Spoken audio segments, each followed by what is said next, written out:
From WFRV Local 5, your local election headquarters. This is Newsmaker Sunday. Good morning. Welcome to Newsmaker Sunday. I'm Tom Zalaski. Well, the November election will be here before we know it, and a number of state seats are up for grabs. One race that we are keeping a close eye on is the State Assembly District 2 seat, which now includes parts of Outagamie, Brown, and Manitowoc counties. On the Democratic side, Alicia Saunders making a run for Assembly, and on the Republican side, running for re-election is State Representative Shay Sortwell, and the incumbent joins us this morning. Shay, a return guest, thank you so much for being here. I appreciate having me, Tom. Shay, before we get into the politics and the nuts and bolts of the campaign, the Shay Sortwell story, the resume, if you will. The Shay Sortwell story. Well, I guess really to start off at the top, I've been married now for about 17 years to my wife, Krista. I met her at UW Green Bay when we were both going to school out there. Got 6 kids. Oh, my. Yeah, well, you know, so those inflation prices are hitting our food bill pretty hard with the 6 kids there. But six kids. I've been in the legislature now for finishing up my 3rd term. Yeah, I've been in local government before that. In addition to that, I have I was in the United States Army as a chemical hazmat protection individual. And I also did chemical and hazmat on the civilian side before I got elected to the legislature. And now I focus primarily on the legislature because it has to take priority. The work of the people has to come first. But then I have a part-time job driving freight when I have time available. Just a local company that's been willing to work with me to make sure when I have to be in Madison, I make a priority and I'm in Madison to work there. Sure. So first elected in 2018, you're seeking a 4th term. It's not as though you're getting rich at this job of being in the legislature. So what's the draw? What keeps you coming back for the re-election?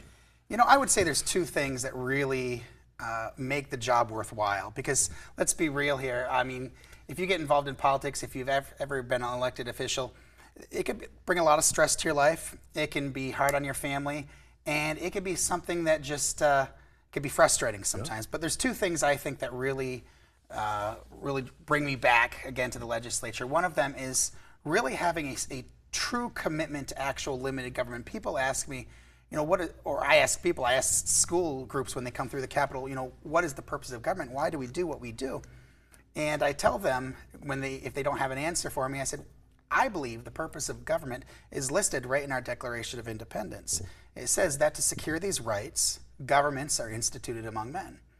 And I really take that to heart. And so when I consider legislation, I am looking for what can I best do to protect the rights and freedoms of people. Why do we have laws against theft? Because if you take something from another individual without permission, you violate a right of theirs to private property. And so that's number one. And then the other issue that really brings me back to the legislature is I've always really enjoyed constituent service, whether when I was legislative staff or when I was now being in the position of representative myself, you know, trying to get people the help that they need, get past some of the bureaucracy sometimes.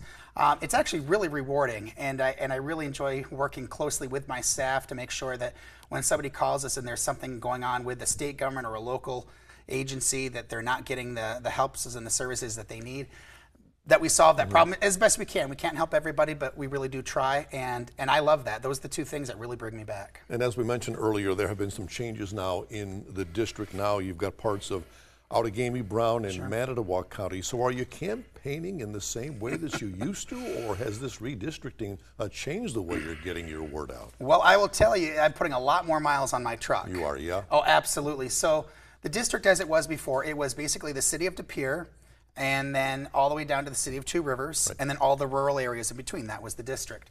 And I live near Mishicot, and so that was kind of close to the middle of the district. It was about a 25-minute drive to either end of the district, depending where I was going. And so I was pretty well centrally located. Now about 50% of the population by district by population is out in Outagamie County. And it's about a 50-minute drive for me to get out to Kimberly.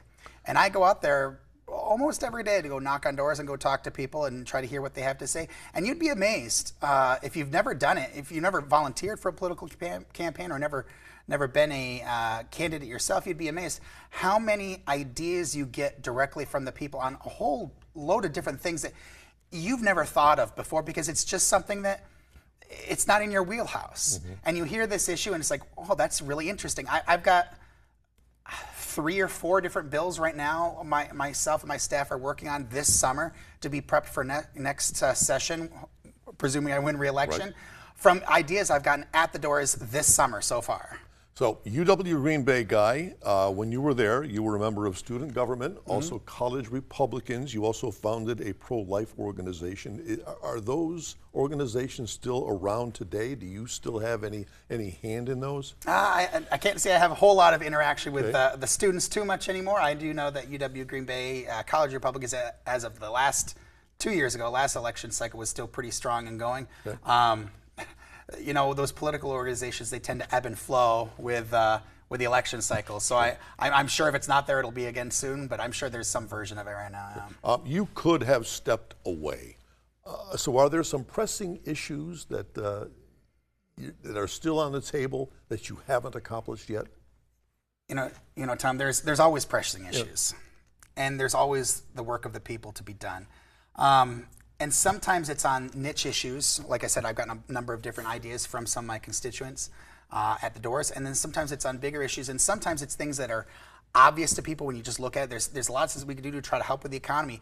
Wisconsin's economy, if you just saw it in the news recently, was ranked, 40th or 41st in the country for strength right now. That's unacceptable. We were right about in the middle of the pack about 5 years ago. And we're not there anymore. So there's a lot we could do to try to help with the economy, make sure it's easy to start a business, it's easy to go to work, and it's also easy for bringing in workers. You know, one of the things that I'm the chairman of, and I'm not going to use the full title because it's really long and confusing and I can never remember it anyways, but the Occupational Licensing Committee in the Assembly, and the ability of a lot of people who go to work have to get licenses from the government, whether it's a plumber, doctor, teachers, they have to get these licenses. And as the chairman of that committee, I want to make it easier for people to come in from other states and come work in Wisconsin. And that right now is pretty difficult depending on what the occupation is. So that's something that a lot of people don't see on the surface, but it's actually having a large impact on our economy. And we need to work on that, and we'll be looking to do some of that in the next session. The governor vetoed a few of those things, but hopefully, just like with some of the election bills that I had vetoed the last few sessions, we worked with his office and a couple of my Democrat colleagues, and we got a number of those signed into law this session because we were able to get to some sort of agreement. And I'm hoping to see some of that in the occupational licensing bills too, because that's not a blue or red issue.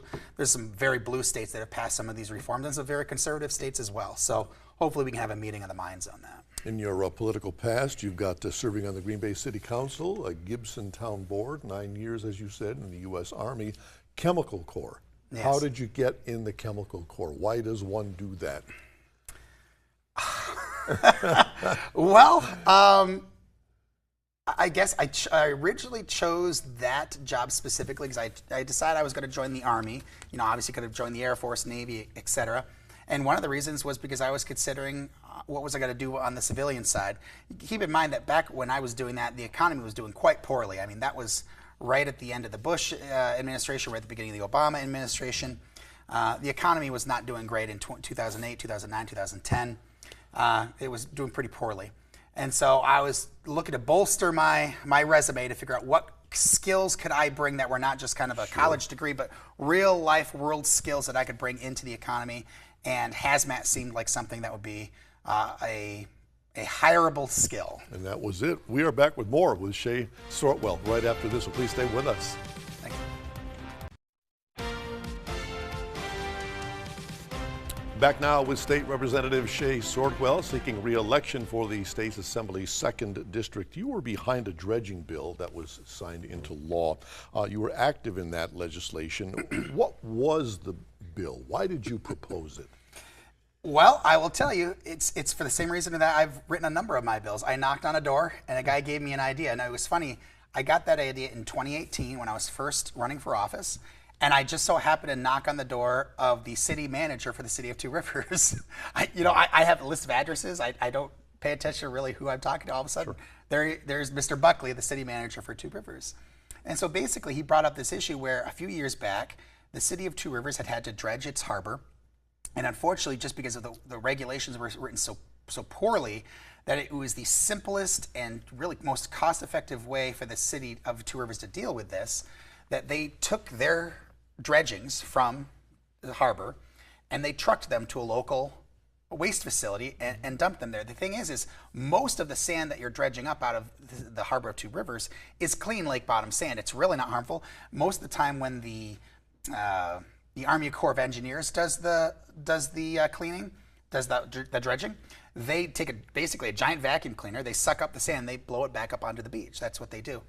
And City of Two Rivers would like to do the same thing if they have to pay for it again, and other harbors as well, because it's not just a Two Rivers issue.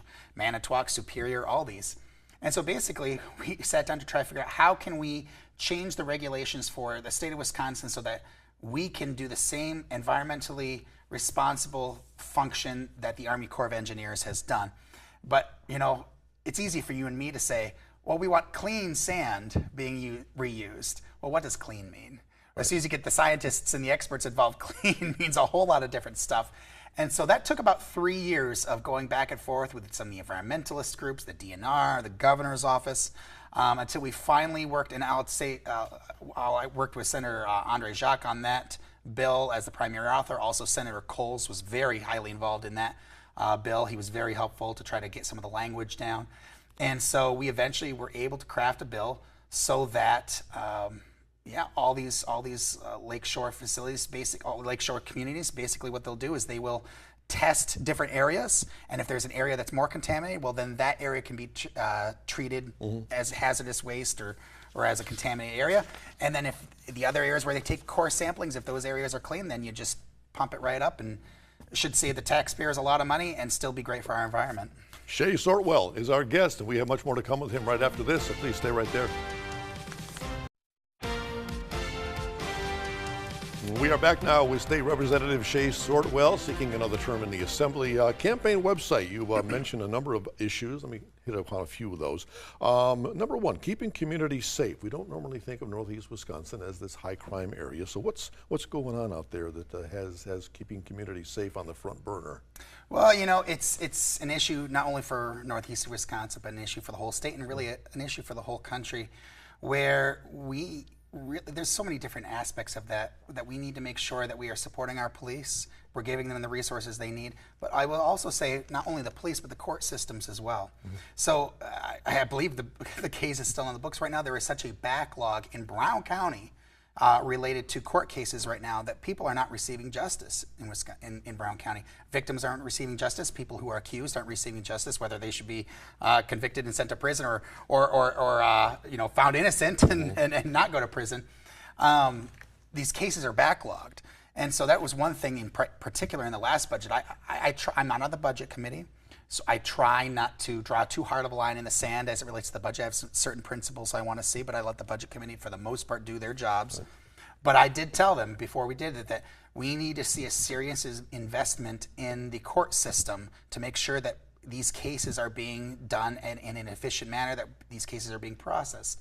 And I was very happy to see that was done in the last budget, and I was not the only person who had brought those issues to light. So the district attorney's office, the public defender's office, a lot of those got a lot of support in the last budget.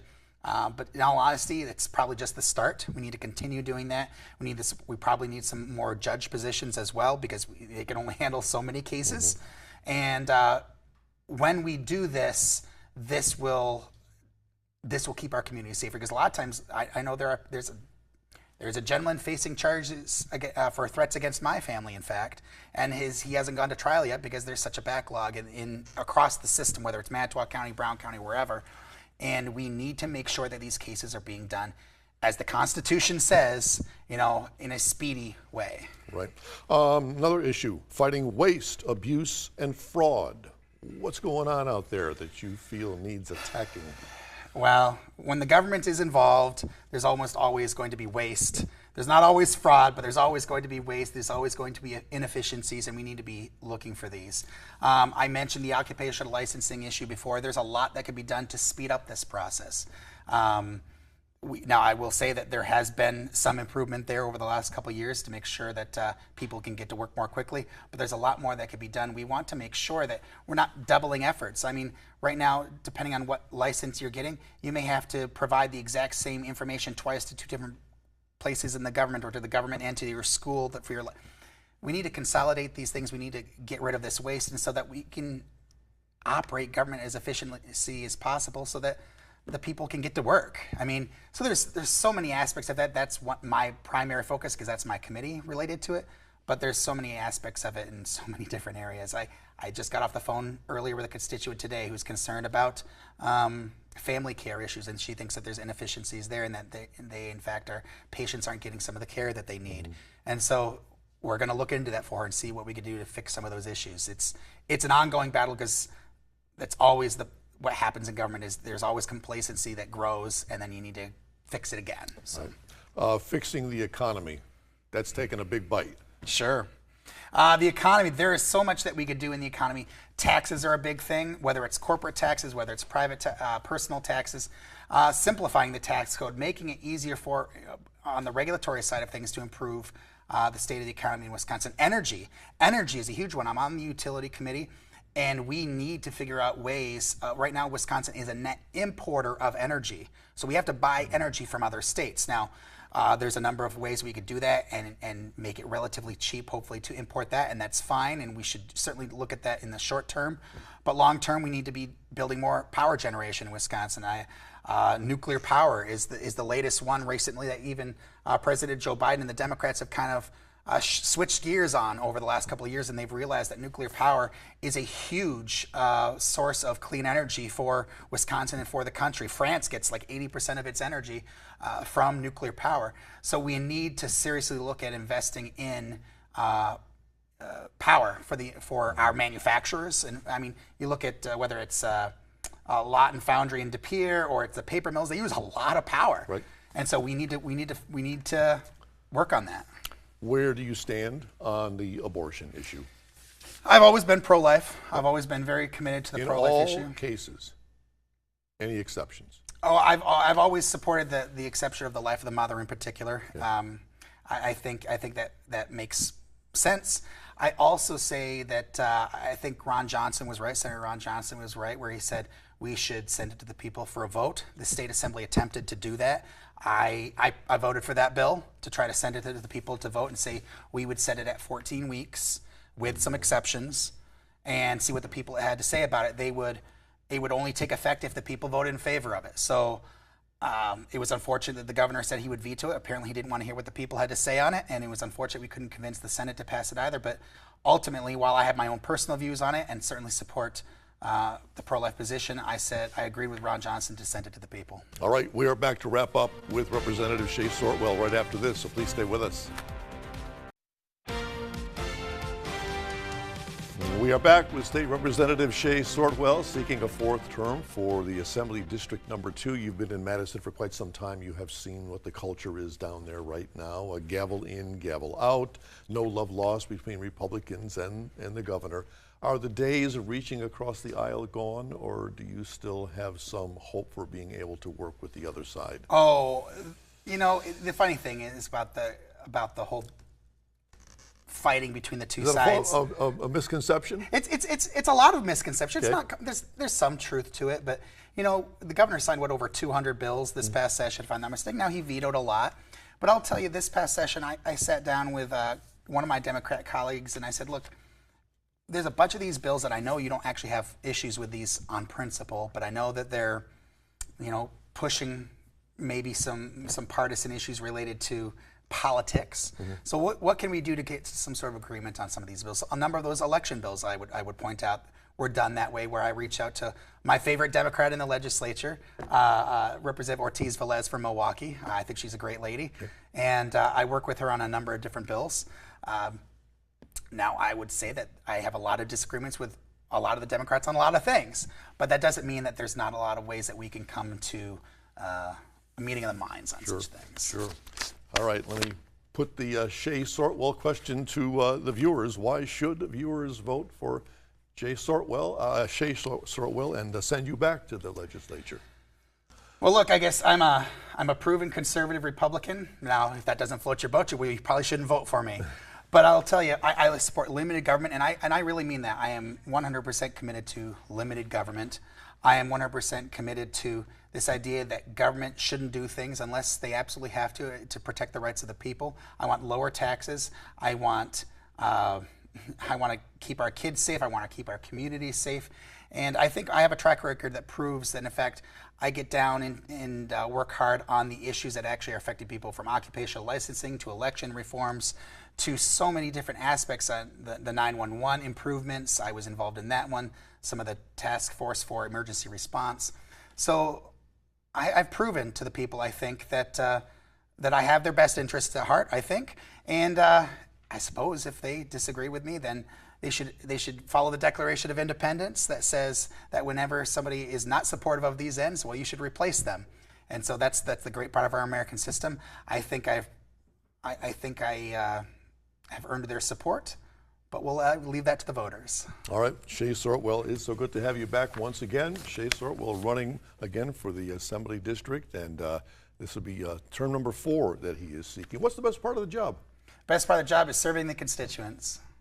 It's making sure that they get the services they need when they need them, and that government bureaucracy is not getting in the way. Shay, we thank you so much for being with us. Thank you, Much sir. appreciated. And if you have a newsmaker in your town who you think we should have on this show, let us know about it. Send us an email to tips@wearegreenbay.com, or you can message us on Facebook.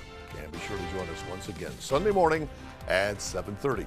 Until then, have a great day.